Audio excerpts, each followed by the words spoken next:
අද අපි මවුට් ලැවීනියාවේ සැඟවුණු ආදර කතාව මොහන් රාජ් මඩවලයන්ගේ ලොවීනා තුලින් හමු වෙමු. මවුට් ලැවීනියාවේ සැඟවුණු ආදර කතාව. මොකද්ද මේ මවුට් ලැවීනියාව? අපි දන්න මවුට් ලැවීනියා හොටල් එකද? ඔව්. මේ කතාවේ කියවෙන මේ ලොවීනා සම්බන්ධ වෙන්නේ ඉතිහාසයත් එක්ක බලද්දී ගල්කිස්සේ මහා හෝටලේ එහෙමත් නැත්නම් මවුට් ලැවීනියා හොටල් එකත් එක්ක. එතකොට මේ ලොවීනා කියන්නේ කවුද? ඉතිහාස කතාව බලද්දී මේ ලොවීනා කියන්නේ ඒ කාලේ හිටපු, ඒ කියන්නේ ලංකාවේ තිබු කුල සම්ප්‍රදායට අනුව පහළම කුලේ රොඩි නැත්නම් ගාඩි කුලේ කාන්තාවක්. ඒ කාන්තාවත් එක්ක මුහුදුබඩ ප්‍රදේශය පාලනය කරන ආණ්ඩුකාරවරයා තෝමස් මෙට්ලන් සමග ඇතිවුණු ප්‍රේම සම්බන්ධතාවයක් ඇති වුණා. ඒ සම්බන්ධතාවය එක්ක තමා මේ ඔහුගේ නිවහනට දාපු නම තමා මේ මවුට් ලැවීනියා කියන්නේ කෞතුකාලිකයක හෝටලයක් බවට පරිවර්තනය වුණා. ඉතින් ඒ පිළිබඳව කියවෙන කතාවක්ද නැත්නම් වෙන ලොවීනා කෙනෙක්ද? මොකද මොහන් රාජ් මඩවලයන් කියන්නේ ඉතිහාසයේ Tamanට ඕන ආකාරයට වෙනස් කරමින් ඊටමත් ලස්සනට රචනා කරන කතුවරේ. මේ ළඟදි දවසක මම දැක්කා ඔහුගේ සම්මුඛ සාකච්ඡාවකදී අහනවා ඉතිහාසය වෙනස් කරන තැනක් හම්බුනොත් ඔයා කොතනද වෙනස් කරන්නේ කියන එක ඒ නිවේදිකාව අහනවා. මොකද මොහන් රාජ් මඩවලයන් ඉතිහාස කතාව Tamanට ඕන ආකාරයට වෙනස් කරලා Tamanට ඕන ආකාරයට Tamanගේ ශෛලියකට කතා රචනා කරන කතුවරේ.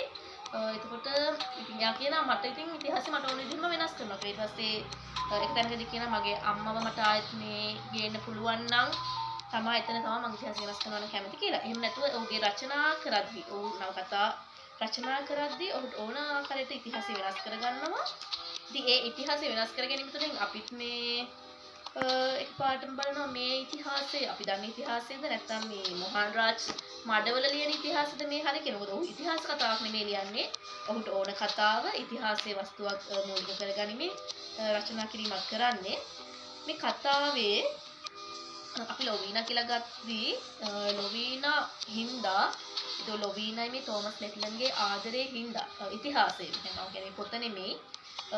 ලොවීනා රොඩි කුලේ කාන්තාවන් ඒ කියන්නේ කිසිම සැලකිල්ලක් ලැබුණු මිනිස්සු නෙමෙයි. ඒක රොඩි කුලේ හැම කෙනෙක්ම රොඩි කුලේ මූලිකත්වයේ ගත්ත කෙනාට හුලවාරියා කියලා කියනවා. ඒත් කිසිම කෙනෙකුට රස්සාවක් කරන්න බෑ. ඒ ලංකාවේ පැවති සමාජ තත්ත්වයත් එක්ක රස්සාවක් කරන්න බෑ. සිංගමන් යදින්න විතරයි පුළුවන්. කවුරු හරි දෙයක් කාලා බීලා ඉන්න පුළුවන්. එහෙම නැතුව ඔවුන්ට ජීවනෝපායක් කරගෙන Tamanට ඕන විදිහට ජීවත් වීමේ හැකියාවක් ලංකා ඉතිහාසය තුළ මේ රොඩීන්ට පැවතුනේ නැහැ. ද රොඩි ස්ත්‍රීන්ට උඩුකය ආවරණය කර ගැනීමට හැකියාවක් ලැබුණෙත් නැහැ. ඒතකොට මේ රොඩි ස්ත්‍රීන් අනිවාර්යයෙන්ම උඩුකය නිර්වත්ව හිටියේ.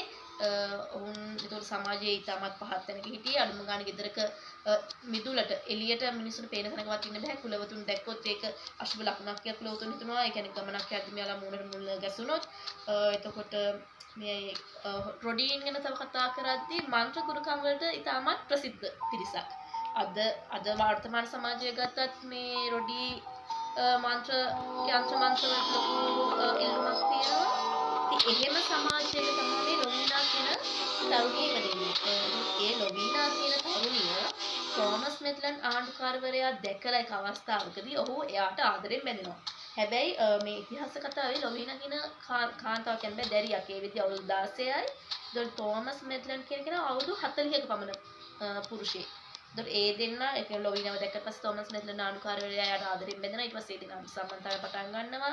එතකොට පහත්ම කුලයේ කෙනෙක් එක්ක ආදර සම්බන්ධතාවය පටන් ගත්ත එක ඔහුට ප්‍රශ්නයක් එනවා. රටෙන් කැරලි කියන්නේ ලියුම් එනවා. එතකොට ඔහුගේ රජයෙන් ඔහුට ලියුම් එනවා මොකද්ද මේ තියෙන සම්බන්ධය කියලා. ඔහුට ප්‍රසිද්ධියේ ආද සම්බන්ධයක් කරගෙන යන්න බැරි වෙනවා. අවසානට ලොවීනාගේ ගෙදරට යන්න මේ තෝමස් මෙට්ලන් ආණ්ඩුකාරවරයා හිටපු නිවසේ ඉඳලා උමම් මාර්ගයක් හැදුවා කියනවා. ඒ උමම් මාර්ගය ඔස්සේ රහසින් තමයි මේ දෙන හම්බ වුණේ කියලා කියනවා. එතකොට මොවුන් දෙදෙනා ආදර කරේ රහස් උමම් මාර්ගය ඔස්සේ ඇවිල්ලා පසු කාලීනව කැණීම් කරද්දී දුම්රිය මාර්ගයක් හදද්දී හරියේ ඒ උමග හම්බුණා කියලාත් කියනවා. එතකොට එහෙම ආදර කතාවක් තමා කියන්නේ අවසානයේ ලොවීනා සිවදිය නසාගත්තා කියලා. ඒ කියන්නේ ලොවීනාගෙන් පස්සේ පරම්පරාවක් ඉතිහාසය තුළ පැවතගෙන එනවා කියලා සඳහනක් නැහැ. මොකද අවසානට මේ දෙන්නට කියන්නේ තෝමස් මෙට්ලන් ආණ්ඩුකාරවරයාට ලංකාවෙන් යන්න වෙනවා ඔහුගේ රටට.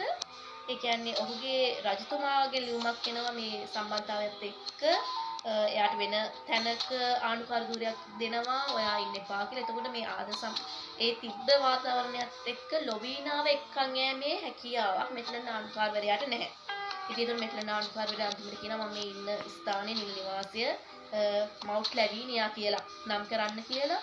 මොකද එයාගෙන් පස්සේ යන කෙනා මේ දිවස බාර ගන්න දන්නේ නැහැ. ඒත් එයාලගේ ආගම මතකගෙන මෙයාලා මේක මවුට් ලැවීනියා කියලා නම් කරනවා. අවසානට නැව් නැගලා තෝමස් මෙතන ආණ්ඩුකාරවරයා ගියාට පස්සේ ලංකාවෙන් ඒ දිහා ලොවීනා බලාගෙන හිටියා කියලා කියනවා මේ වෙරළට වෙලා.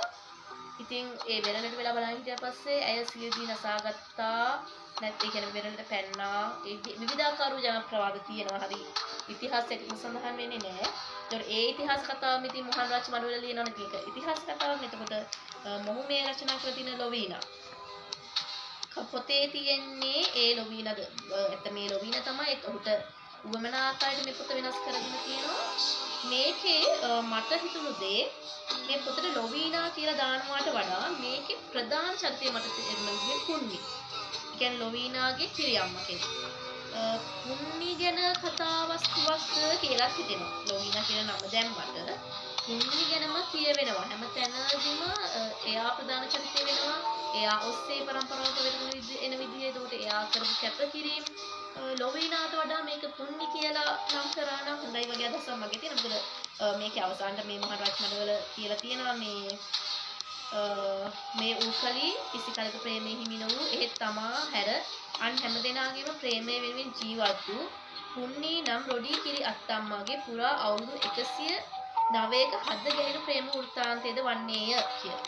ඉතින් එතකොට ඇත්තටම මේකේ වැඩිපුර මේ ලොවීනා කතාව වැඩිපුරම පුන්නි කියන කාන්තාව තමන්ගේ වර්ගය වෙනුවෙන් තමන්ගේ ජීවිතය වැය කරපු විදිහ, එයාගේ දැනුම් සම්භාරය එයාලට මේ දුන්න විදිහ, එතකොට එයාගේ අවසාන ඉතුරු දේ පවා ලොවීනා කියන තරුණියට ලබා දෙනවා. ඒතකොට තමන්ගේ ජීවිතයේ සියලුම කැපකිරීම තමන්ගේ වර්ගය වෙනුවෙන් කරලා තමන්ගේ ආදරේ පරිත්‍යාග කරපු කාන්තාවක් පුන්නි කියන්නේ. ඒතකොට එයා ඔස්සේ මේ කතාව උඩ නැගලා තියෙනවා කියන එක තමයි මට නම් තේරුනේ. ඒතකොට ඇත්තට මේ පුන්නි කියන කෙනා මේ කතාව බලද්දි පුන්නි කියන කෙනා රොඩි කාන්තාවක් නෙමෙයි. එයා සිංහල අර කුල කාන්තාවක්. එයාව ඒ කාලේ ඒ කියන්නේ මේ ඉතිහාස කතාවක්නේ. ඒ කාලේ හිටපු රජ කෙනෙක් එයා අන්තපුරේට මේ පුන්නි කියන කෙනාව එක්කන් යනවා. ඒකට ඒ අන්තපුරේදී ඇති වුණු ප්‍රශ්නයක් හින්දා එයාව මරණ දඬුවමට පත් කරන්නේ නැතුව රොඩි කියන කොට්ටාසයට ඇද දමලා දානවා. ඉතිහාසයේ කියනවා මරණ දඬුවමට වඩා රොඩි වෙන ඒ කියන්නේ රොඩි කුලයට අයිති වෙන එක ශාපයක් වගේ. රජගේ උදහසෙන් අපි කියන්නේ රජ කෙනෙකුට වැරද්දක් අපි අතින්නොත් කෙලිම මරණ දන්නේ ඒ කාලේ නියම කරේ.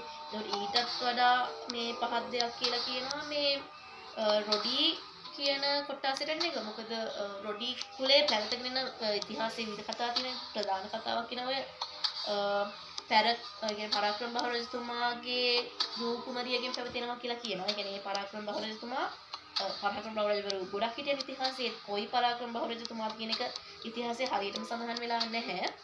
සමහර ඉතිහාසඥයෝ කියනවා එයා ප්‍රාදේශීය රජ කෙනෙක් වෙන්න ඇති කියලා. ඒ ඉතිහාස කතාවට අනුව ඔය පරාක්‍රම බහු රජතුමාගේ දුව තමා රත්නවල්ලි. ඒ රත්නවල්ලි කුමාරියට ඒ කාලේ අර රජවාසයට මස් අපේපු මස් වැද්දට මස් සපයනවා නැතුව එයා මිනිස්සේ කරන මස් කියනවා. ඒ මස් වෙන මස් ගොඩක් ගස් වෙනවා. මේ මස් කසට ආසාව වෙලා ඒ කියන්නේ රත්නවල්ලි කුමාරිය හොයන මොකද්ද මේ මස් జాති කියලා. රත්නවල්ලි කුමාරියට දැනගන්න හම්බෙනවා මේ මස් జాතිය මිනි මස් කියලා. يعني සත්‍යයේ මස් නෙමෙයි මේ මිනිස්සයා මිනිස්සු මරලා තමයි අපිට ගෙනල්ලා දෙන්නේ කියලා. ඒත් එයාට දැනගෙන මේ මස් දින ආශාවට මේ මස් හැමදාම ගෙන්න ගන්නවා. එතකොට රජවාසයේ මස් අපේන කෙනා හැමදාම මිනිස්සු මරලා මේ කුමාරිගේ ආශාවත සපුරන්න මේක මස් ගෙනල්ලා දෙනවා. අවසානට ඒක රජතුමා දැනගන්නවා. කියන්නේ ඒ ප්‍රදේශයේ මිනිස්සු නැති වෙන්නේ හොයාගන්න බෑ අතුරුදහන් වෙනවා. බලන් යද්දි මේ මිනිස්සු මරලා රජකුමාරගේ ආශාවට මස් කන්න දෙනවා. එතකොට මේ ඒක දැනගත්තට පස්සේ රජතුමා කුමාරියව නිරපා හරිනවා තමන්ගේ රජවාසලෙන්. මෙහෙම දෙයක් කරා මට මිනිස්සු ඉස්සරහ ලැජ්ජාවටපත් වෙනවා මෙයා මිනිමස් කරනවා කියලා. ඒ ඇදලා දැම්මට පස්සේ ඇති වුණ කුලය කියලා කියනවා මේ රොඩි කුලය. එතකොට රජ කුමරියකගෙන් තමයි මේ ඒ ඉතිහාසය අනුව නම් මේ කුලය පැවතගෙන එන්නේ. ඒතකොට ඒ රත්නවල්ලි කුමාරියගෙන් පැවතගෙන එනවා කියලා තියෙනවා. ඒතකොට මේ පුන්නි කියන කෙනත් ඒ කියන්නේ ගැමි ස්ත්‍රියක්, එයා රොඩි ස්ත්‍රියක් නෙමේ. රජතුමාගේ අන්තපුරයට ගියා ඇති වුණු සම්බන්ධතාවයක් හින්දා එයා රොඩි කුලයට වැටෙනවා. ඒතකොට රොඩි කුලේ කෙනෙක් එයාට විවාහ කරගන්න සිද්ධ වෙනවා. එතකොට ඒ කියන්නේ රොඩි කුලයට යද්දී මේ පුන්නි කියන කාන්තාව ගැබ්බරයි. මේ පොතේ තියෙන විදිහට නම් එතකොට මේ පුන්නි කියන කාන්තාවගේ දරුවාගේ පියා වෙන්නේ දස්කොන් මහාධිකාරය. අපි ඒ කාලේ දන්න ඉතිහාසය නැතිනම් දස්කොන් ප්‍රමිලා ඔය ආදරේනේ ප්‍රසිද්ධ කතාව මේ කතාව ඇතුලේ ප්‍රමිලා කියන බිසවත් ඉන්නවා. එතකොට දස්කොන් මහාධිකාරමුත් ඉන්නවා. මේ පුන්නි කියන කිරි අම්මා ඉගෙන ගන්න කාලේ මේ දස්කොන් මහාධිකාරම් එක්ක තමයි අකුරු ඉගෙන ගන්න. ඒ කාලේ උන් අඳුර ගන්න එකක් තියෙනවා. ඒ කියන්නේ කතාව ප්‍රබන්ධය. මේ නායක කතාව මේ මායා ප්‍රබන්ධ ඒ කියන්නේ මායා යථාර්ථවාදී විදිහට ලියවෙන වගේ එකක් නේ තියෙන මේ මහාරජ මඩවලයන්ගේ පොත්. උකට ඇත්තට මටත් එක බලන්න දුන්නා. ඒතර මම දන්නේ නැති ඉතිහාසයක තිබ්බද මේ දස්කොන් ප්‍රමිලා හැර දස්කොන්ට වෙන ආදර සම්බන්ධතාවයක් කියලා. ඊට පස්සේ මමත් ඔය පොත් බලුවා. ඔය YouTube එකේ දේවල් සර්ච් කර බලුවා. ඒක කොහෙවත් එහෙම එකක් නැහැ. ඊට පස්සේ මම හිතුවා මේ ඉතිහාස කතාවක් නෙමෙයි මේ ලියන්නේ මහාරජ මඩවලයන්ගේ නව කතාවක් නේ කියලා. එතකොට ඒ කතාවේ ඔය පුන්නි කියන මේ කිරි අම්මා දස්කොන් මහාධිකාරම් එක්ක සම්බන්ධතාවයක් ඇති වෙලා රජවාසලෙන් පිටුපල් කරනවා. එතකොට ඒ වෙදියා ගැබ්බරයි. ඊට පස්සේ රොඩි කුලයට වැටෙනවා. රොඩි කුලයට යද්දී තියාගේ උඩුකය නිවස්ස කරලා රජතුමා යවන්නේ. ඊට පස්සේ රොඩි කුලයේ කෙනෙක් එක්ක විවාහ වෙන්න වෙනවා. ඒකට දස්කොන් මහාධිකාරම්ගේ දරුවෙක් ඉන්නවා මෙයාට. ඊට පස්සේ රොඩි ඒ පුරුෂයත් එක්ක තව ළමයි හම්බ වෙනවා. එතකොට ඔය දස්කොන් මහාධිකාරම් එක්ක හම්බ වෙනා මේ සසීරා එයාගේ පැවතෙන එකේ පුරුකක් වෙනවා මේ ලොවීනා. ලොවීනාගේ අම්මා රොඩි කාන්තාවක් වෙනවා. ලොවීනාගේ තාත්තා වෙන්නේ පෘතුගීස් ජාතිකයෙක්. ලොවීනාගේ නම ලොවීනා අල්ෆොන්සුවා කියලා මේ පොතේ සඳහන් වෙන්නේ.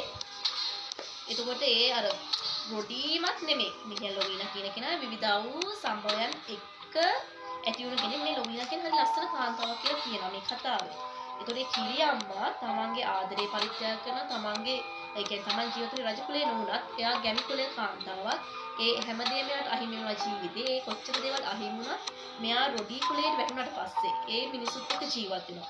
ඒ මිනිසුන්ට තමන් කියන්නේ මේ කියන්නේ රොඩි කට්ටියට ඉගෙන ගන්න අවස්ථාවක් නැහැ. ඒත් දැන් මේ අර ගැමි කාන්තාවක් මේ පුන්නි කියන කෙනා ඒ පුණ්‍යත් අම්මා ඉගෙන ගත්ත කෙනෙක්. එයාට අකුරු උගන්වන එයාගේ අම්මයි තාත්තයි. ඒතකොට එයාට දැනුම තියෙනවා. ඒතකොට එයා සාමාන්‍ය උනිසිවිලි ඒ කියන්නේ නෙමෙයි ඒ කාලේ තිබ්බ කියන්නේ ඔය දැන් මේ ලොවීනලා ජීවත් වෙන්නේ ගුබ්බෑයන්වල. එයාලට ලොකු ගයක් හදාගැනීමේ අවස්ථාවක් හම්බ වෙන්නේ අපේ තිබ්බ සමාජයත් එක්ක ඉතාමත් පහත්. එතකොට පුන්නි කියන කෙනා එහෙම හැදිච්ච කෙනෙක් නෙමෙයි. ඒත් එයා අර රජවාසලෙන් පිටුහල් කරාට පස්සේ කියන්නේ පුන්නි කියන්නේ අන්තපුර බිසවක්නේ. ඒ කියන්නේ ගැමි කාන්තාවක්. ඊට පස්සේ අන්තපුර බිසවක් වෙනවා. ඒ හැමදේම අහිමි වෙලා රොඩි කුලේ වැඩන පස්සේ ආයේ කිසි දෙයක් අතාරින්නේ නැහැ. එයාගේ ජීවිතේ හම්බුන දේ එයා ඒ දේවල් දරාගෙන ජීවිතය ඉස්සරහට යනවා. එයාගේ දැනුමේ පරම්පරාවට ලබා දෙන රොඩි. එයා අන්තිමට එයා හිතනවා මම රොඩි කාන්තාවක් වුණා. එයා ඒකෙන් පස්සෙන්නටපත් වෙන්නේ. එයා හැමදේම කරගෙන යනවා. එයා ඒ කියන්නේ බෙහෙත් එයා දන්න බෙහෙත් ටික දෙනවා. එයාගේ දැනුම තියෙන ශිල්පය දෙනවා. එයා ඒ හැමදේම මේ රොඩි පරම්පරාවට එයා ලබා දෙනවා. එතකොට එයා අවුරුදු 100 ගාණක් ජීවිතයේ අවසානයේට ඔය මේ කතාව කියන දේවල් තීරේ එයාගේ අන්තිමට එයා රොඩි කුලයට වැටෙද්දී එයාගේ කටේ දත් දෙකයි ඉතුරු වෙන්නේ. ඉතුරු දත් ටික වැටෙනවා. ඒ එක දතක් එයා අන්තිම මොහොත වෙනකොට එයා තියාගෙන එයාගේ ආරක්ෂාවට කියලා.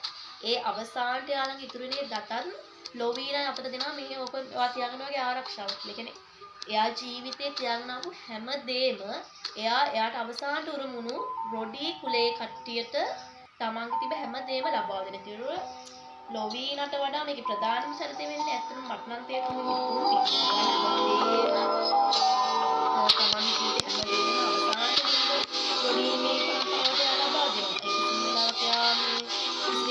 තමන්ට කරන්න පුළුවන් සියලුම දේවල් එයා රොඩි කුලයට කරනවා.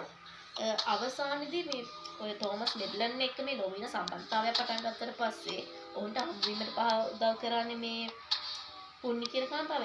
මේ කතාවට අනුව මේ ලොවීනට රොඩි කුලේම පිරිමි ළමයෙක් එක්ක සම්බන්ධතාවයක් තියෙනවා. ඉතින් ඒ ලොවීනත් අර ලොවීන හැදෙන්නේ කිරියම්මත් එක්ක. ඒක ලොවීනා අවසානයේ ලොවීනා ජීවිතේ ලොකු කැපකිරීමක් කරනවා මේ පොතේ විදිහට. මොකද එයා එයාගේ ආදරය කරන කෙනාව ඇත්තහැරලා මේ ආණ්ඩුකාරවරයාත් එක්ක සම්බන්ධතාවයක් පටන් ගන්නවා. එහෙම සම්බන්ධතාවයක් පටන් ගත්තේ නැත්නම් තමන්ගේ රැහේ කට්ටියට, තමන්ගේ පරම්පරාවේ කට්ටියට, තමන්ගේ ජාතියේ කට්ටියට වෙන්න පුළුවන් සිදුවීම් ගැන හිතලා. මොකද එයාලා පහළම කුලේ ඒ ආණ්ඩුකාරයා කියන්නේ රට පාලනය කරන කෙනා. ඒතකොට එයාට විරුද්ධව තීරණයක් ගත්තොත් ඒ කියන්නේ එයාට අකමැති වුණොත් එයා කැමැත්තෙන් ඉඳි අකමැති වුණොත් තමන්ගේ පරම්පරාව මිනිස්සු මොනවා කරයිද කියලා හිතා ගන්න බෑ. මොකද අද වගේ නෙමෙයි ඒ කාලෙ වෙද්දි ආණ්ඩුකාරවරයෙක්ට රජෙක්ට කරන්න බැරි දෙයක් නැහැ. මේ ගම පිටින් පුච්චලා අලු කරලා දාන්න පුළුවන්. එතකොට තමන්ගේ කට්ටියට නැති වෙන දේවල් ගැන හිතලා තමන්ගේ ආදරේ පරිත්‍යාග කරන මේ ලොවිනා කියන තරුණ ගෑනු ළමයා අවසානයේ ඒක මේ කතාවට අනුව ලොවිනා කියන පොතට අනුව එයා ඒ තමන්ගේ ආදරේ පරිත්‍යාග කරලා තෝමස් මෙට්ලන් ආණ්ඩුකාරවරයාට යනවා. ඒත් පුළුවන් හැම වෙලේම මෙයා මේ බොඩි කුලේ එයාගේ ප්‍රේමකත් එක්ක සම්බන්ධතාවයක් පවත්වාගෙන යනවා. නමුත් එයා තමන්ගේ ආදරේ පරිත්‍යාග කරලා ඉතින් අර ආණ්ඩුකාරවරයාට යන හිත හදාගන්නේ තමන්ගේ පරම්පරාව ගැන හිතලා. ඒක පුදුම කියන කෙනාගෙන් ලැබුණ ආපාශය වෙන්න පුළුවන්. ඒකට එයා හැමදේම පරිත්‍යාග කරලා අවසාන මොහොත වෙනකම්ම මේ තමන්ගේ කුලේ කට්ටියත් එක්ක රැඳිලා ඉන්නවා. අන්තිමට මේ තෝමස් මෙට්ලන් ආණ්ඩුකාරවරයා කියනවා මෙයාලට ගෙවල් හදාගන්න. මෙයාලා පොඩි පොඩි ගුඩ් බෑම් වලින් ඉන්නේ. ඒ ගුඩ් බෑම් වලින් අයින් වෙලා එයාලා ඉන්න තැනම හොඳ ගෙවල් හදාගන්න කියනවා. ඒ ගෙවල් හදාගන්නවත් මේ රොඩි කුලේ කට්ටිය දන්නේ නැහැ. මොකද එයාලට එහෙම ගෙවන්න ඉන්න පුරුද්දක් නැහැ. හැබැයි කුන්නි කිරියත්තම්මා කියන්නේ එහෙම හොඳ ගේක හැදිච්ච කෙනෙක්. එයා සිංහල කුල කාන්තාවක්නේ. ඒකෝට එයා තමයි කියලා දෙන්නේ මෙන්න මේ විදිහට ගේ හදන්න. තමන්ගේ තියෙන සියලුම දැනුම සමන්විත හැම දෙයක්ම මේ කුන්නි කියන කාන්තාව අවසානට ලැබුණ කියන්නේ තමන්ට උරුමුණ දෙයට ලබා දෙනවා. කිසිම ප්‍රශ්නයක් නැතුව දැන් ඒ කියන්නේ තමන්ට නැති වුණා කිය ඉන්නේ නැතුව තමන්ට ලැබුණ දේත් එක්ක ඉදිරියට යන කෙනෙක් තමයි ශක්තිවන්ත කාන්තාවක් තමයි කුන්නි කියන කෙනා.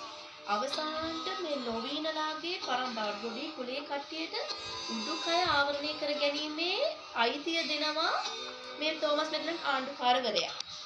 ඒ දුන්නට පස්සේ හැම ස්ත්‍රියම උඩුකය ආවරණය කර ගන්නවා. හැබැයි මේ පුන්නි කියන කිරියම්මා උඩුකය ආවරණය කරගන්නේ නැහැ. එයාට අර රජවාසලෙන් යාව එළියට දාදි රොඩි කුලේ දාදි උඩුකය නිරාවරණය කරලා දැම්මේ. එයා අඳුර කියලා බෑ මට අඳින්න ඕනේ මට මේ පුරුදු මෙහෙම හොඳයි කියලා. එතනදී හිතෙනවා තමන්ගේ ජීවිතේ අහිමි වුණ හැමදේම එක්ක අවසානයේ පුන්නි කිරිය අම්මා ලොකු හිතේ දුකක් එක්කද හිටියේ. ඒ කියන්නේ අවසානටවත් තමන්ගේ මේ උඩුකය ආවරණය කරගෙන එයා කලින් ගත කරපු ජීවිතයට යන්න හැම පොඩිම අවස්ථාවක් එයා ගන්නෙ නැහැ. يعني තමන්ට අහිමි වුණත් එක්ක හැමදේම හදාගෙන හිතේ කලකිරීමක් තියෙනත් ඇතින් මම මෙහෙම ජීවත් වුණ කෙනෙක්. අවසානයේ මෙහෙම ජීවත් වෙන්න උනේ මම ඒක දාස්කොන් මහාධිකාරම් එක්ක සම්බන්ධතාවයක් පවත්ලා දරුවෙක් ලැබුණා. ඊට පස්සේ මට රොඩි කුලේට ඉන්න උනේ. එහෙම එකක් තිබුණාද කියලාත් හිතෙනවා. මොකද අවසානයේදී එයා ඒ කියන්නේ තමන්ගේ රැහේ කට්ටිය රොඩි කුලයේ අනන්‍යතාවයක් වුණ අර උඩුකය නිරාවරණය කර ගැනීම එයා ඒක තෑරියේ නැහැ. ඒ කියන්නේ ඒක ලොකු වාසනාවක් වුණා. ඊටු හැමෝටම ඇත්තටම උඩුකය නිරාවරණය ආවරණය කරගෙන ඊටු මිනිස්සු වගේම ඉන්න හම්බුනේ ඒක. ඒත් මේ පුන්නි කියන කෙනා හිටපු එකම කුලකාන්තාවේ එයාලගේ ඒ කාලේ හිටපු ඒ රොඩි පරම්පරාවට එයා ඒ උඩුකය ආවරණය කර ගැනීමට හම්බුණ අවස්ථාව ඇය ලබා ගන්නේ නැහැ. ඉතින් එයා තිබ්බ හැමදේම තනිව දරාගත්තා. තමන් තිබ්බ හැමදේම ඉක්වයට බාර දුන්නා. තමන් සම්පත සියල්ල අවසානයේට බාර දීලා තමයි එයා ජීවිතේ හැර යන්නේ. මොකද මේ අන්තිමට ලොවීනට තමන් එයා කියන්නේ එයාගේ දතක් එයා හිතාගෙන ඒ දත තමයි ආරක්ෂා කරේ කියලා තියාගෙන හිටපු දත පවා අවසානයේ තමන්ගේ මිනිබිරියක් වුණ. මිනිබිරිය කියන්නේ මේ මිනිබිරියක් වුණ ලොවීනට දෙනවා. මේ කතාවේ අන්තිමට තියෙනවා දැන් මේ කතාවේදීත් මේ තෝමස් මෙට්ලන් ආණ්ඩුකාරවරයාට රට හැර යන්න වෙනවා. ඒ කියන්නේ මේ කුල කාන්තාවක් නෙමෙයිනේ. පල්ලෙහාමත් හිටපු කෙනෙක් එක්ක සම්බන්ධතාවය පටන් ගත්ත හින්දා ලංකාවේ හිටපු පුරවැසියෝ විස්ථානයේ කට්ටිය එකතු වෙලා මෙයාට ලියුම් එවලා මෙයාව අවසානට මෙයාට රටෙන් යන්න වෙනවා. ඒ රටෙන් යද්දී ගියාට පස්සේ එතකොට ලොවීනට ආයෙත් අවස්ථාවක් හම්බ වෙනවා මේ එයාගේ පරණ පෙම්වතත් එක්ක සම්බන්ධතාවය පටන් ගන්නකොට එයාගේ හිතෙන් සතුටු වෙනවා. මේ බැඳීමෙන් මම නිදහස් වුණා කියලා. එයා එහෙමම රට හැරලා යනවා. ඒ කියන්නේ නැව් නැකලා යන શબ્දවත් එයාට ඇහුනේ නැහැ. ඒ කියන්නේ එයා හිටියේ වෙනම ලෝකෙක කියන එක මේ පොතේ සඳහන් වෙනවා. අවුරුදු ගාණක් සම්බන්ධතාවය පවත්වපු කෙනෙක් ලොවීනයි තෝමස් මෙට්ලන්ුයි කියන්නේ. මේ පොතේ කියන ලොවීන ආදරය කරන්නේ නැහැ. මේ තෝමස් මෙට්ලන් ආකාරය බොහොම කැපකිරීම කරන ඇයට ආදරය කරනවා. අවසානට එයා නැව් නැකලා යනවා. අන්තිමට මේ ලොවීනා ජීවිතය නැති වෙනවා වගේ දැන් නැති වුණා කෙනෙක්ම නැහැ. ලොවීනා එයාගේ පෙම්වතා හොයාගෙන යනවා. පෙම්වතා හොයාගෙන මුහුදු දිගේ ඇවිදගෙන යනවා. ඒ කියන්නේ අවසානයක් නැහැ එයාගේ ජීවිතේ. පොතේ පෙන්වන්නේ එයා ඇවිදගෙන යන එයා අතරමං වෙනවා. මොකද තමන් ආදරේ නොකරුවාට තෝමස් ලෙබ්ලන් නාමකාරයා බොහොමත් ආදරය කරන මේ ලොවීනා කියන තරුණ කාන්තාවට. එතකොට තෝමස් ලෙබ්ලන් නාමකාරයා රට හැර යන්නේ ඔහුගේ කැමැත්තෙන් නෙමෙයි උට යන්න වෙනවා. ඒත් මේ ලොවීනාව ආයෙත් බාර ගන්නවා කියලා, ඒ කියන්නේ ගෙන්න ගන්නවා කියලා යන්නේ. එතකොට එයා රටින් යනවා. ඊට පස්සේ මෙයාගේ පෙම්වතා අතුරුදහන් වෙනවා. හොයාගන්න බැරි වෙනවා. මෙයා හොයන හම්බ වෙන්නේ නැහැ. මෙයා ඊට පස්සේ එයා හොයාගෙන මුහුදු දිගේ යනවා. අන්තිමට සියල්ල අවසానයි කියන එක මේ පුණ්‍ය කියන කිරියක් තමයි දැනෙනවා. ඒ කියන්නේ එයාගේ වයසත් හරි දැන් හැමදේම පරම්පරාවට කරන්න ඕන දේවල් කරා. දැන් එයාලගේ පරම්පරාවට උඩි පරපුරට කිසියම් පිළිගැනීමක් තියෙනවා. ඊට පස්සේ ලොවීනට තිබ්බ ප්‍රශ්න විසඳුණා. ඊට පස්සේ එයාගේ දතක් දෙනවා මගේ ජීවිතේ දැන් හරි කියන ගෑ හිතෙන් හිතාගෙන මේක ඔයා තියාගන්න මේක ආරක්ෂාවට කියලා. ඊට පස්සේ මේ පුණ්‍ය කිරියම්මා පයින්නවා මොහොතට. තමන්ගේ ජීවිතේ දැන් මට ඇති එයා මැරෙනවා කියලා, ඒ කියන්නේ ශරීරයෙන් විසින්ම මැරීමක් සිදු වෙන්නේ නැහැ. එයා සිවිදි විනසා ගන්න මේ මොහොතේ පැන්නට එයාගේ දිවිත් නැති වෙන්නේ නැහැ. එයා ඒ විදිහටම උඩට එනවා. ඊට පස්සේ මේ ඒ කියන්නේ ඔය නැකත් කරුවෝ එයා ඉපදුන වෙලාවේ පුණ්‍ය කිරියම් ඉපදුන වෙලාවේ කියලා තියෙනවා ගලේ ගහලවත් බලන්න බැරි කෙනෙක් කියලා. ඇත්තටම කිසිම අවස්ථාවකදී කිසිම දෙයකදී මෙයා මරණයටපත් වෙන්නේ තම ශක්තිමත් කාන්තාවක්. අන්තිමට මෙයා තමන්ගේ අතෙන් නහයයි කටයි වහගෙන තමයි මැරෙන්නේ. මුහුදයට ආයෙත් එයා යන්නේ නහයයි කටයි වහගෙන. අවසාන මිනිය උඩට එද්දී ඒ විදිහටම එයා අතෙනුයි ආයෙ නහයයි කටයි වහගත්ත විදිහටම ගොඩට එනවා. එදා මේ මෙයාලගේ අනාවැකියක් තියෙනවා. දෙන්නෙක් අද දවසේ ජීවිතක්ෂයටපත් වෙනවා කියලා. හැබැයි එයාට හම්බ වෙන්නේ මරුණා කියලා පුණ්‍ය කිරියක් තමයි විතරයි. එයාලා ලොවීනාවත් හොයනවා. ලොවීනා මරුණාද, ලොවීනා කොහේ හරි අතරමං වුණාද, ලොවීනා නැත්තම් වෙන කොහෙටවත් ගියාද කියන එක එයාලා තාම හොයාගන්න බෑ. මොකද ලොවීනා මොකද දිගේ ඇවිදගෙන යනවා කියන විතරයි තියෙන්නේ. එයාගේ ආදරය හොයාගෙන මේ විදිහට තමයි මේ කතාව අවසන් වෙන්නේ. ඉතිහාසයත් එක්ක එකතු වෙලා ඉතාමත් ලස්සනට රචනා වෙලා තියෙනවා. ඉතිහාසයේ අපේ ලංකාවේ තිබ්බ කුල ભેදය, එක එක කුලයන් පරිදි මිනිස්සුන් සැලකපු ආකාරය, ඒ කියන්නේ ආදරණීය කතාවකටත් වඩා ඒ කියන්නේ ලංකාවේ සමාජය තිබ්බ ආකාරයත් එක්ක මිනිස්සුන් තිබ්බ තත්ත්වය, මිනිස්සු කොච්චර අපස්ථාවයටපත් වුණාද, එකම ලේකින් ඉපදුන මිනිස්සුන්ට හැමෝටම තියෙන එකම රුධිරය ඒ වුණාට මේ අවසාන කුල ભેදයත් එක්ක එක එකනට සැලකපු ආකාරය, රොඩි කුලේ මිනිස්සුන් කොච්චර පහත් කරාද, එතකොට මේ රජවරුන්ට ආණ්ඩුකාරවරුන්ට කොච්චර සැලකුවාද, මේ මිනිස්සු කොච්චර යටහත් පහත් වෙන මිනිස්සු හිටියේ. තමන්ගේ ආදරේ පරිත්‍යාග කරන්න වෙනවා මේ ආණ්ඩුකාරවරයෙක් මෙයා කැමති කිව්වට පස්සේ. එතකොට පුණ්‍ය කිරියත් අම්මට තමන්ගේ අම්මලා තාත්තව දාලා යන්න වෙනවා මේ රජතුමා එයාව අන්තපුරයට ගන්නවා කිව්වට පස්සේ. ඉතින් මේ විදිහ සමාජයක් ඒ කාලේ තිබ්බේ. එතකොට මිනිස්සුන්ගේ මානව අයිතිවාසිකම් කොච්චර දුරට රැකුණාද, ඒ මිනිස්සුන්ට කොච්චර මානුෂීය විදිහට ජීවත් වෙන්න පුළුවන් වුණාද. ඒ කියන්නේ ජීවිතේ මිනිස්සෙක් වුණාට කොච්චර යටහත් පහත් මිනිස්සුන්ට බය වෙලා ඉන්න වුණාද. මේ කතාව අතීතය ඉතාමත් හොඳින් ඒ කියන්නේ ලොකු අතීතයක් නෙමෙයි, අවුරුදු 200 300ක අතීතයක් නෙමෙයි කියවන්නේ. එතකොට ඒ අතීතය තුල මෙච්චර ප්‍රශ්න තිබ්බනම් ලංකාවේ ඉතිහාසය ඉතින් අද වෙන විට ඇත්තම කුල ප්‍රශ්න ගොඩාක් දුරට අඩු වෙලා නැත්නම් නෑ කියන නෙමෙයි. ඒත් අතීතයේ තිබ්බ ප්‍රශ්න නැහැ. ඕන කෙනෙකුට අධ්‍යාපනය ලබන්න පුළුවන්, ඕන කෙනෙකුට ඕන විදිහට අදින්න පුළුවන්. අර කුලේ කට්ටිය මෙහෙම අදිනවා, මේ කුලේ කට්ටිය මෙහෙම අදිනවා කියලා නෑ. හැමෝටම එකම විදිහට පුළුවන්, එකම අධ්‍යාපනය ලබා ගන්න පුළුවන්. ඒකට මුදල් එක්ක කුලේ කියන එක නැත්තරම නැති වෙලා තියෙනවා. මේ මුදල් තියෙන කෙනාට තියෙන සැලකිල්ල වැඩි, මුදල් නැති කෙනාට සැලකිල්ල අඩුයි.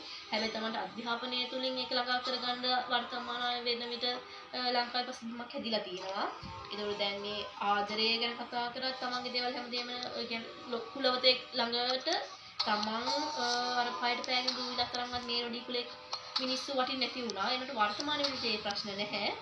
ඉතින් අතීතය ඊටමත් ලස්සනට විශ්ලේෂණය කරලා මේ කතාව ලියලා තියෙනවා.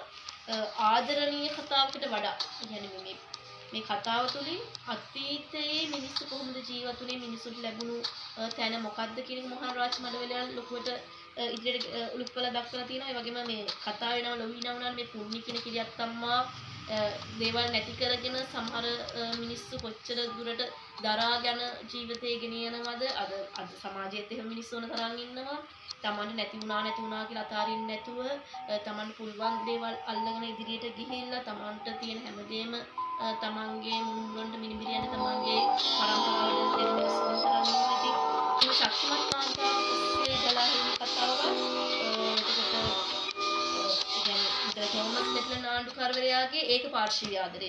ඇත්තටම ඔහු ඉතාමත් ආදරය කරනවා. ඒකට ඔහු රටේ නීති වෙනස් කරනවා තමන්ගේ ආදරණීය මේ ස්ත්‍රිය වෙනුවෙන් ලොවිනා වෙනුවෙන් එයා ආදරය කරාට ලොවිනාව විතරක් නෙමෙයි ලොවිනාගේ පරම්පරාවටම ලොකු දේවල් එයා ලබා දෙනවා.